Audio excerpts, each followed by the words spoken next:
Did you ever wonder? I do. Did you ever wonder why the sun always rises, but the stars never fall? Why dry land is never satisfied by water? And why fire never says enough?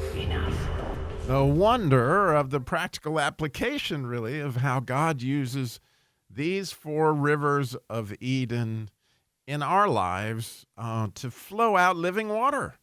And so I just wanted to, well, God actually asked me to sit down and walk through this, to go back and take a review of all four rivers to see what this looks like, how connected it is to the idea of seasons and the fourth day of creation and the four rivers. So, again, we're just going to go through them and see, oh, wow, this is the seasons of almost every day of your life.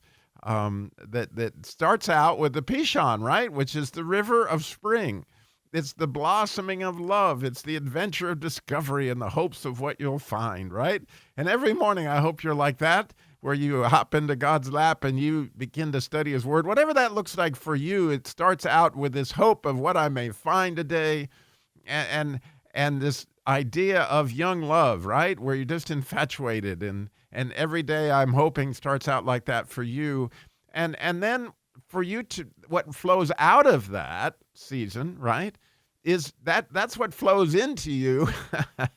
And then as you give a testimony of what it's like to love Jesus in that springtime, infatuation love that you have with him and the hope that you're going to come out of slavery, right? Because that first word of redemption is I'm going to take you out of slavery. And so the hope that you're coming out of slavery and that hope of what you're going to find in the Pishon River is what flows out of you and is obviously on its way to budding and flowering and bearing fruit, which is what it's all about. That's what seasons are about, this idea of fruit. Then comes the Gihon River, and that's the river of betrothal and provision. It's very much connected to the letter Gimel that it starts with, and that idea of Jesus is uniting with you, and he's providing for the wedding. In other words, the Gimel always has to do with provision, and so he's essentially lighting our candle. And so if you're like me and you love getting up in the morning and spending time in his word, that at some point in time the light comes on and you can begin to see where you're actually going and what you're doing, and it begins to create more faith and light, and it sinks your roots down, and all that comes right into you. And so flowing out of that testimony is this season of love, of your eyes being opened to behold wondrous things, right? If you look at the Gimel section of the 119th Psalm, it says, behold wondrous things out of thy law and roll away my reproach and contempt, right? And so it's this idea, if we get back to the second letter of the second word of the idea of what's coming out of slavery in Exodus 6, it's you spent the first one getting you out of slavery. Now we got to spend some time getting the slavery out of us. And so, I'll sum this up in another way when we come down. So we just get down to the third river, right? Which is the Hiddekel, one of my personal favorites of all the rivers, right? And this is literally our marriage. This is the river of redemption and where Jesus shows us how much he loves us. Those outstretched arms, our innocence card. This is actually the harvest time, actually rejoicing, the threshing floor, dancing. It's flowing out of it. Our testimony is what it's like to be married to Jesus, because, here it is to be actually set free and now to walk in this freedom, actually walk in your union with him. It's an amazing time of actually becoming united with his word, right? And as you become united with his word, it really becomes part of you. And that idea of that letter Het is this union between you and God. And that's why the river starts with a Het, because it is the Hiddekel River, and that idea of the kuf that's in there. So you've got a Het and a kuf, which is our statutes again. And so this river is very much connected to the idea of statutes, which, of course, is our marriage and our connection in both time and space with our marriage. So the testimony of that is what that would look like, when you actually were set free, when you actually became married and became that word becomes part of you. Like the 119th Psalm becomes part of me because I've studied it so much and looked at it, and it's just like, oh my goodness. And then comes the Euphrates, right? The fourth river is the river of Dan, and this idea of God's presence, because he's going to come take you in this season, right? This is the fourth season. This is where he is this is the happily ever after, right? He's going to come take you, and you're going to go right into the sunset.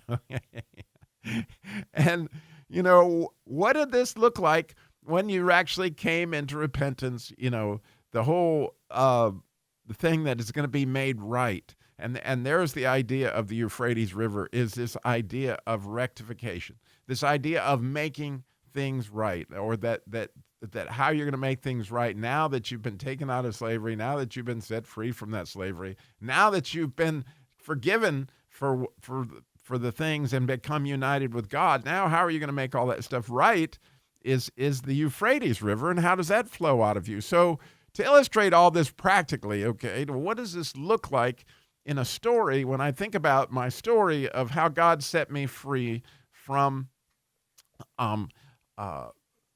essentially, addiction to porn, and all that went with the lust and all the things that were involved in that. And so when you look at that, in the very first river came the hope. Like when I saw Sam, my friend, testify the night before about how he was set free by this idea of going back with Jesus into talking to young Sam and all these things, he was set free from it. It burst in me essentially a Pishon River. Like, oh, I bet I could do that.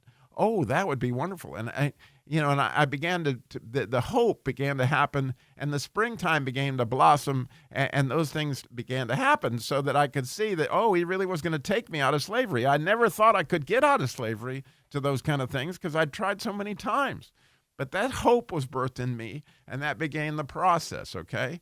Then, obviously, we had to get to the, after the Pishon, comes the Gishon. That we need the provision in order to do that. So the next morning, there was a season of Jesus and I going back in my youth to seeing, what it was that I got involved in. And he provided me with a story of how my innocence card had been robbed from me, okay? But, that was just part of the season of what needed to happen in order to get the slavery out of me. Was I needed that story. I needed some idea of how that worked out in my life, okay? And the third season, right, was the innocence card. He gave me back my innocence card. He became united with me. And so you see the redemption of the third season of the harvest. Like, here you go, Robbie, you harvested your innocence card, and this is what I'm going to give you as a result of being redeemed with me. And now, right, comes the Euphrates River, and we're going to go live happily ever after. That's very true. But in that season, right, I had to go get with Tammy, confess what had really gone on, and make things right in every possible way that I could possibly do that. And so the Euphrates River looks like that. But the neat thing is, as you tell your story, in other words, when we are testifying and we're becoming light for other people, they want to hear the beginning of the story where you fell in love. They want to hear the second part of the story where they began to build the relationship. And if you watch any love story movie, and my wife and I watched one the other night, and it was a perfect illustration of this. They did a beautiful job of illustrating this couple falling in love and the hope of this relationship. They did an amazing job of showing them working together and getting the provision together that they would be able to have this marriage, have a house, building together and making their lives work, okay? Then, the redemption, there, of course, the plot thickened, and there was another girl that the lady thought might be having his interest, which wasn't the story. In other words, Satan came in to create all this stuff that they definitely needed a point of redemption. They needed an innocence card. They needed, that moment that you would normally call, in any storyline, the climax of where whatever needs to be resolved gets resolved. And you see that in the storyline that, and then what's supposed to happen is they're supposed to ride off into the sunset, and they're supposed to be happily ever after. Well, that was the part of this particular movie that my wife was just said, That was horrible. Like, this movie was beautiful in the first 3 acts, so to speak, of creating this thing, but they didn't resolve it well. In other words, the couple didn't come together in this beautiful illustration of what it would make to make the relationship right and beautiful, and you just didn't get the sense of them being married and going off and living happily ever after. They didn't resolve all the stuff because it wasn't made right. The movie didn't feel right. In spite of the fact that all the other stuff was right, it didn't feel right. And so again, to me, the practical application of all this, because you have all 4 of these rivers flowing out of you because of the rivers that flowed into you. Essentially, the one river, the Jordan, that comes in, and Jesus and all those seasons happen to your life in order to tell a really good story, in order for your testimony to really resonate with people. These are the basic premises, right?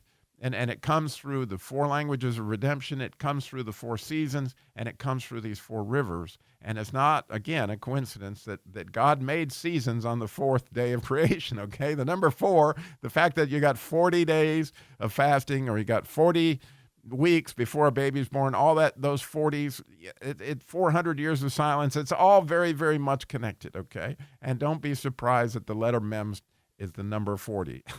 The letter Mem being the one letter for Messiah, okay?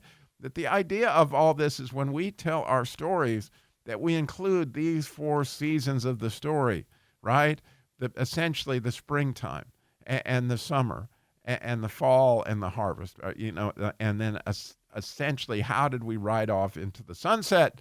Like, all those are aspects of how those rivers flow out of us that we may bear much fruit. I'd love doing this podcast. I hope this helps you as much as it helps me. I can't believe how God worked it all out, that I would see this, but it is absolutely amazing to me. And I'm so thrilled to share it. Thanks for listening. Did you ever wonder? I do.